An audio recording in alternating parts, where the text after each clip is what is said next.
Welcome to JJ Tagalog Movie Recap. Talk to me.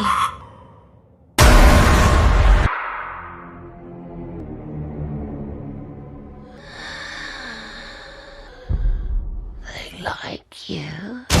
Nagsisimula ang pelikula sa isang party kung saan ang isang lalaking nagngangalang Cole ay naglalakad sa isang bahay na naghahanap ng kapatid niyang si Duckett. Natagpuan siya ni Cole na nakakulong sa isang silid, kaya sinira niya ang pinto at nakita siyang nakaupo na walang sando sa kama. Habang papasok si Cole, sinabi ni Duckett na mayroong naririto, at sinabi ni Pop na masasaktan siya ng gusto ng mga tao. Sinabi sa kanya ni Cole na patay na si Pop ngunit patuloy na bumubulong si Duckett sa kanyang sarili. Si Cole ay sumigaw sa lahat na kinukunan ng eksena sa kanilang mga telepono at sinabihan silang huminto, at habang lumiliko siya, sinaksak siya ni Duckett. Pagkatapos ay lumabas siya at sinaksak ang sarili sa mata. Sa ibang lugar, ang 17 anyos na si Mia ay dumadaan sa ikalawang anibersaryo ng kanyang pagkamatay ng ina niya na si Rhea, na pinaniniwalaan ni Mia na na-overdose ng hindi sinasadya. Nakatira siya sa kanyang ama na si Max at hindi na gaanong nakikipag-usap sa kanya pagkatapos ng insidente. Nakatanggap siya ng tawag mula sa isang taong humiling sa kanya na sunduin siya. Pagkatapos ay nakita namin si Riley kasama ang kanyang kaibigan, at sinusubukan ng kanyang kaibigan na pukawin siyang manigarilyo, ngunit pagtanggi niya. Dumating doon si Mia para sunduin si Riley, at sa pagbabalik, may kinakatakutan sila. Lumabas sila at nakakita ng isang kangaroo sa kalye na kamakailan ay nataman. Ito ay umuungol sa matinding paghihirap, kaya sinabi ni Riley kay Mia na hindi nila ito basta-basta mapapabayaan, at dapat alisin ito sa paghihirap nito. Sinubukan niyang magmaneho sa ibabaw ng ulo ng kangaroo, ngunit hindi niya magawa, at ikot-ikot lang ito sa halip na sabihing may darating pang sasakyan. Ngayon pagdating nila sa bahay, pumunta sila sa kapatid ni Riley na si Jade na orihinal na dapat sunduin siya, at sinasabi niya na sinasabi niya kay nanay. Sinabi sa kanya ni Mia na nakakita sila ng namamatay na kangaroo sa gilid ng kalsada, ngunit napansin niya yun busy si Jade sa phone niya. Noon lamang nagring ang kanyang telepono at hiniling ni Mia na huwag sagutin ang tawag, kaya sinabi niya boyfriend niyang si Daniel na tatawagan niya ulit. Ipinakita ni Mia ang video ni Hailey sa kanya at sinabi sa kanya na ginagawa nila itong muli ngayong gabi. Sinabi ni Jade na hindi siya makakapunta ngayong gabi, kung saan nagalit si Mia at nakumbinsi siya sa pagsasabing ito ang araw ng alaala ng kanyang ina, at ayaw niyang maalala ang lahat ng ito sa pamamagitan ng pananatili sa bahay. Nang maglaon, umuwi ang nanay ni Jade na si Sue mula sa trabaho, at humingi siya ng paumanhin na hindi niya makuha. Sa bagay ng mama niya. Pagkatapos ay tinanong niya siya kung kumusta ang kanyang ama, kung saan sinabi niyang ayaw niyang makasama siya bilang siya nakakapanlumo. Ngayon habang nakalusot sila, sinasamahan din sila ni Riley. Lumipat ang eksena sa party, na pinangunahan ni na Joss at Hailey, at narito kami tingnan mo na walang masyadong nagkakagusto kay Mia. Makalipas ang ilang oras, sumama na rin doon ang boyfriend ni Jade na si Daniel, at niyakap din siya ni Mia tinatawag siyang ex-boyfriend.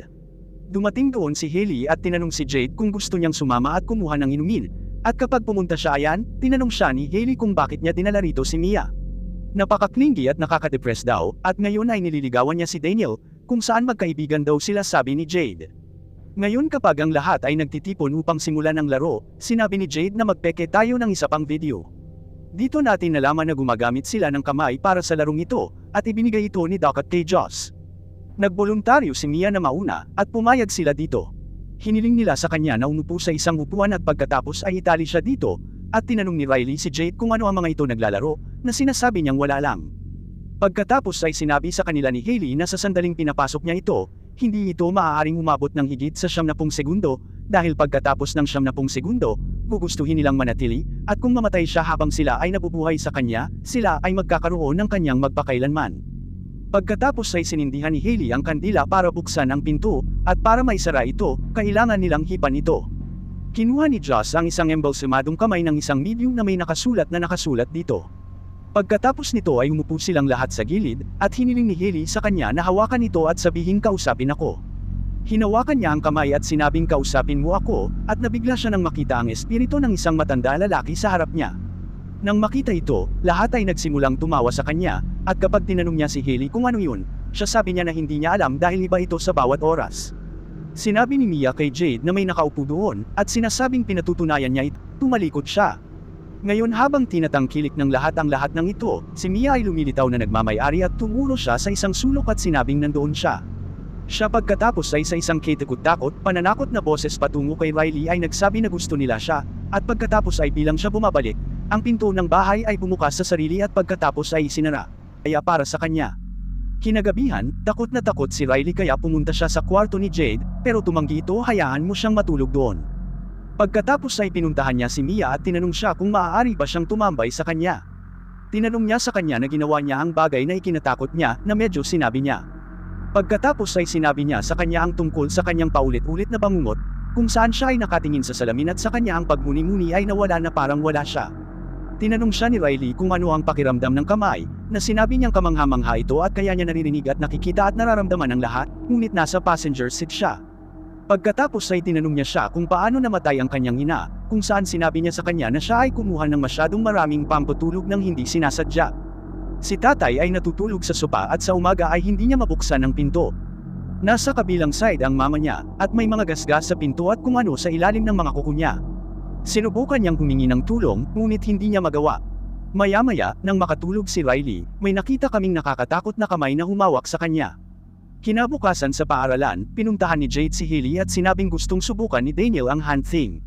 Sinabi ni Hailey na hindi sila makakapunta sa bahay ni Joss dahil basura ang kanyang lugar kaya siya ay asar. Sinabi ni Jade na magagamit nila ang kanyang bahay, at sinabi ni Hailey na makikita niya siya sa 10. Nang maglaon, nagtipon ang grupo sa bahay ni Jade, at tinanong ni Mia si Joss kung saan niya ito nakuha. Sinabi niya sa kanya na ito ay kamay ng isang psychic na naputol at name balsamo. Sinabi ni Hailey na narinig niya na ito ay kamay ng isang satanista, at ang kabilang kamay ay nasa labas lamang sa isang lugar. Pagkatapos ay sinimulan na nila ang laro at hinawakan ni Daniel ang kamay at sinabing kausapin ako, at gaya ng sinabi niya pinapasok niya siya, bigla siyang napaatras at nagsimulang angkinin. Pagkatapos ay sinabi niya kay Jade na kinasusuklaman niya ito kapag hinawakan siya nito at napansin nilang lahat na mayroon siya sinapian ng masamang espiritu. Pagkakita nito, nagtawanan silang lahat pero biglang natambo si Daniel, at nang si Cookie lumapit sa kanya, sinimulan niya itong halikan. Hinayla ni Joss ang kamay sa kanya at hinay pa ni Jade ang kandila, at pagkatayo, si Daniel nagsasabi sa kanila na tanggalin ang pag-record, ngunit kapag hindi nila ito ginawa, nagkulong siya sa banyo. Pagkatapos nito, lahat sila ay nagsimulang maglaro ng isa-isa at mag-enjoy ng gusto, at nakikita ito. Natuwa si Riley at ang kaibigan niyang si James at gusto rin daw nilang subukan ito. Hindi sinabi ni Jade dahil mga bata sila, pero sabi ni Mia, paano kung gawin nila ito sa loob ng 60 segundo? Gihit ni Riley, na humantong sa pagtatalo sa pagitan nila, at umalis siya. Pagkatapos ay hiniling niya kay Mia na hayaan siyang gawin ito ng 60 segundo at ang iba ay sumasang-ayon din dito. Ngayon habang hawak niya ang kamay na iyon at sinasabing kausapin ako, natatakot siyang makakita ng kung ano, sabi ni Mia okay lang at hilingin sa kanya na sabihin na lang, at habang sinasabi niyang pinapasok kita, tumalikod siya. He then get possessed and sorry to Mia and he didn't mean to hurt her and he missed sa kanya kaya magkano. Napagtanto ni Mia na iyon ang espiritu ng kanyang ina, at nang sabihin ni Hailey na tapos na ang oras, si Mia humiling sa kanya na huwag tumigil, at sinabi ni Riley na mahal niya silang dalawa. Siya pagkatapos ay nagsimulang mabulunan at nagsimulang basagin ang kanyang ulo sa mesa at halos masubo lumalabas ang mata niya. Nang makita ito, lahat sila ay nataranta at sinubukan siyang pigilan, at nang lumabas si Jade, ang espiritu ay tumulak tumabi sa upuan ni Riley at nagsimulang iuntog ang kanyang ulo sa isang aparador. Nagawa ni Jade na pigilan si Riley mula sa malalang pagkabasag ng kanyang bungo, at habang lahat sila ay tumutulong siya, umakyat si Mia, kung saan nakita niya ang espiritu ng kanyang ina sa labas ng pinto, na nawawala sa susunod na sandali. Pagkatapos ay tumawag sila ng pulis, at habang nag-iimbestiga sila sa iba, ipinaalam sa kanya ni Jade na tungkol sa pangyayari. Ngayon nang iuwi siya ng tatay ni Mia, tinanong niya siya kung ano ang nangyari doon, ngunit hindi sa... Samantala, nakita namin sina Jade at Sue sa ospital kasama si Riley. Tinawag siya ni Daniel at nakita niya si Mia doon, at sinabi sa kanya na ayaw niya rito ngayon na. Sinusubukan pa rin ni Mia na bisitahin si Riley, ngunit pinigilan siya ni Sue at hiniling na umalis, sinisisi siya anong nangyari sa kanya. Ngayon habang siya ay aalis, muli niyang nakatagpo ang espiritu ng kanyang ina, at pumasok sa banyo sumusunod sa kanya. Isang pinto doon ang kusang sumara at narinig niya ang kanyang ina na sumisigaw para humingi ng tulong, ngunit pagbukas niya sa pinto, wala siyang mahanap doon. Ngayon paglabas niya, nakita siya ni Daniel at napansin niyang hindi siya okay. Pagkatapos ay pinuntahan niya ito sa bahay at sinabi sa kanya na hindi alam ng kanyang mga magulang ang tungkol dito, kaya hindi siya makakauwi o malalaman nilang may nangyari, na sinasabi ni Mia na hindi siya makakatuluyan kanyang tahanan. Pagdating sa bahay, sinabi niyang hindi siya makapaniwala na nakausap niya ang kanyang ina, at sigurado siya ang kanyang ina dahil palagi niyang tinatawag na May. Nag-aalinlangan si Daniel na iyon ang kanyang ina at sinabing maaaring malaman ng mga espiritu ang lahat tungkol sa kanila bilang sila ay nasa kanila. Sinabi ni Mia na maaari nilang suriin, kung saan sinabi niyang hindi na niya ito gagawin muli. Nang maglaon, habang natutulog sila, nanaginip si Mia kung saan nakita niya ang kanyang ay may tuloy-tuloy na tunog ng katok sa pinto. Binuksan ni Mia dad ang pinto at nakitang patay na ang kanyang ina, at pagkatapos ay nakita niya ang kanyang mga kuko ay nabali at dumudugo ang kanyang mga daliri at bigla siyang nagising sa pagkakatulog. Pagkatapos ay nakita niya ang espiritu ng isang matandang babae na nakaupo sa sulok ng kanyang silid, na nagsimulang gumapang patungo sa kanyang kama na umiiyak, at pagkatapos ay biglang hinawakan ang paa ni Daniel at sinimulang sipsipin ang kanyang paa daliri ng paa. Natakot si Mia nang makita ito at sinubukang gisingin si Daniel, ngunit nang magising siya, nakita niya na si Mia ang sumuso sa paa niya at naposes siya. Tumalon siya mula sa kama sa takot at nagising din si Mia, at sinabi nito sa kanya kung sino man sinundan sila ng kontak nila. Sinabi ni Daniel sa kanya na nasa bibig niya ang paa niya at saka siya umalis doon. Pagkatapos ay kinuha ni Mia ang kamay para sa kanyang sarili at itinaas ang kanyang kandila upang subukan at kausapin ang espiritu ni Rhea. Lumilitaw ang espiritu ng kanyang ina sa kanyang harapan at tinanong siya ni Mia kung nagpakamatay ba siya. Sinabi ni Rhea na aksidente iyon at hindi niya gustong iwan siya kailanman. Pagkatapos ay sinabi niya sa kanya na si Riley ay nasa sakit at nangangailangan ng tulong at pagkatapos ay nakita namin silang dalawa na natutulog magkasama. Samantala, pinaliliguan ni Nasu at Jade si Riley sa ospital nang tumawag ang kanilang ama at si Su lumabas para kausapin siya. Hiniling ni Jade kay Riley na sabihin ang isang bagay, ngunit siya ay naninirahan pa rin at kinagat siya bago bumagsak sa sahig at ibinagsak ang ulo sa dingding sa banyo. Sumigaw si Jade para humingi ng tulong at hiniling na tumigil siya, ngunit patuloy niyang hinahampas ang kanyang ulo habang tumatawa. At pagkatapos ay nagsimulang dilaan ang kanyang dugo mula sa sahig. Su at isang nurse pagkatapos ay sumugod at sinubukang pigilan siya. Nang maglaon, sumama si Mia kina Daniel, Hailey, Joss, at Jade, at sinabi sa kanila ni Joss na ang taong ibinigay ni Doc at ang kamay na sinabi na kung sila ay mamatay habang sila ay nasa kanila, sila ay mayroon sila magpakailanman. Sinabi sa kanila ni Mia na nakita niya ang kanyang ina sa ospital at inatake ng isa pang espiritu si Daniel sa kanyang bahay. Pero sabi ni Daniel pagkagising niya, hinihigop ni Mia ang kanyang mga paa. Sinabi ni Joss na wala sa kanila ang nakakita, kaya bakit niya makikita ang kanyang ina, at hindi niya nakita kahit papasukin siya. Sinabi ni Hailey na sinabi ni Doc na maaari nilang tularan ang mga tao, at sinabi ni Joss kay Mia na nakuha niya ang ibigay sa kanya sa isang party, at sinabi niyang nakikita niya sila nang wala ito. Pagkatapos ay nabaliw siya at sinaksak ang kanyang kapatid at pagkatapos ay pinatay ang sarili. Pagkatapos ay sinusubaybayan nila si Cole, at sinabi ni Joss na kailangan nilang pag-usapan ang tungkol kay Doc. Sinabi ni Cole na talagang akala ni Doc ay may mga kaibigan siya, ngunit ginagamit nila siya. Sinabi ni Joss na alam niyang mahirap ito para sa kanyang ngunit kailangan nila ng tulong niya. Gayunpaman, sumakay si Cole sa bus na nagsasabing wala na siya rito. Sumakay silang lahat sa bus pagkatapos niya, at sinabi ni Mia na alam niya kung gaano kasakit ang mawala ng isang tao sa malapit na iyon, kung saan sinabi ni Cole na ginulo ng mga taong pinapasok niya ang kanyang ulo, at kung gagawin niya itigil muna ang bagay na iiwan na sana nila. Sinabi sa kanya ni Jade na ang kanyang nakababatang kapatid ay nasa ospital, kung saan sinabi niya yun sa kanya dapat silang itaboy ng kanyang katawan, at nanghihina sila habang tumatagal.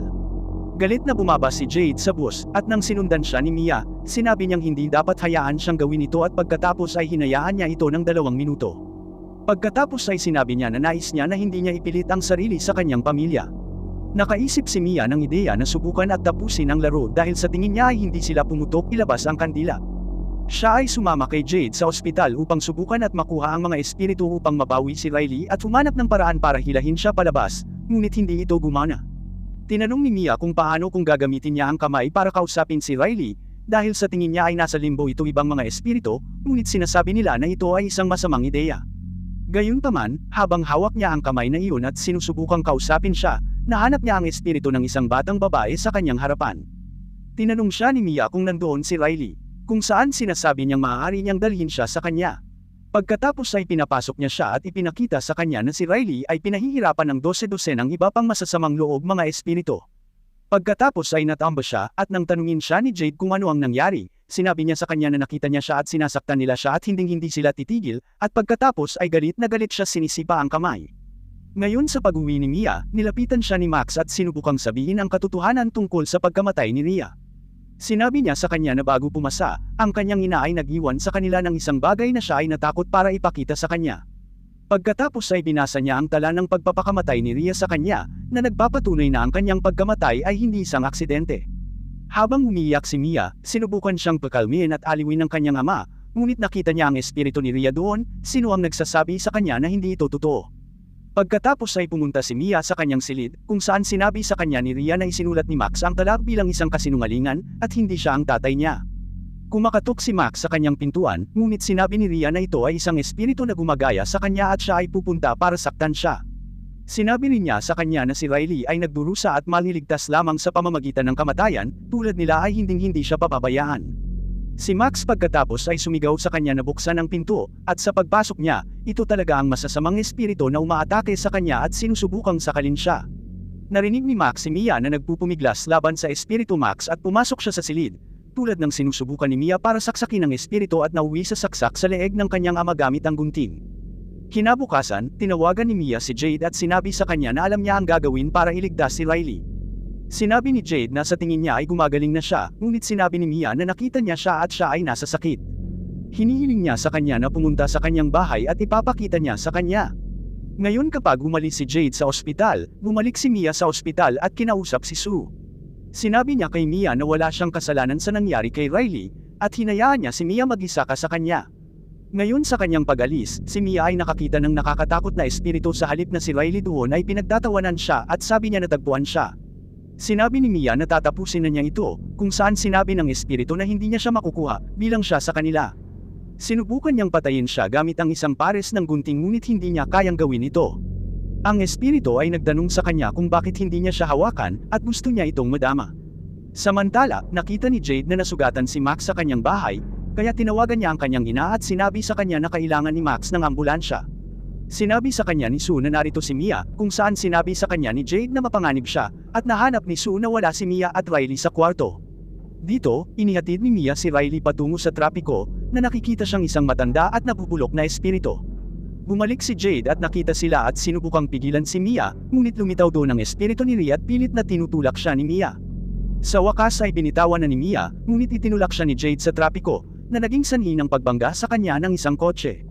Nagising si Mia, hindi na mamali na patay na siya, at nakita niya si Jade na umiiyak kasama si Riley sa kanyang mga bisig. Pagkatapos ay natagpuan niya ang kanyang sarili na dinala sa ospital, kung saan ganap na gumaling si Riley. Lumilitaw na gumaling din si Max sa kanyang mga sugat, ngunit habang sinusubukang sundan sila ni Mia, walang makagagawa marinig siya habang nagsisimulang mamatay ang mga ilaw sa ospital. Pagkatapos ay napansin niya na ang kanyang refleksyon ay hindi nakikita sa salamin, at ito ay ganap madilim doon. She then sees a dim light, and she moves towards it. She finds a hand reach out.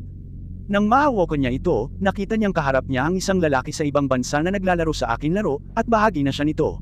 Salamat sa pagsama sa aming horror movie recap adventure. Kung nasiyahan ka sa panginginig, ang pag-subscribe ay magkakaroon ng maraming kahulugan. Mag-drop ng komento upang ibahagi ang iyong mga saloobin at panatilihing buhay ang takot. Manatiling nakakatakot at makita ka sa lalong madaling panahon.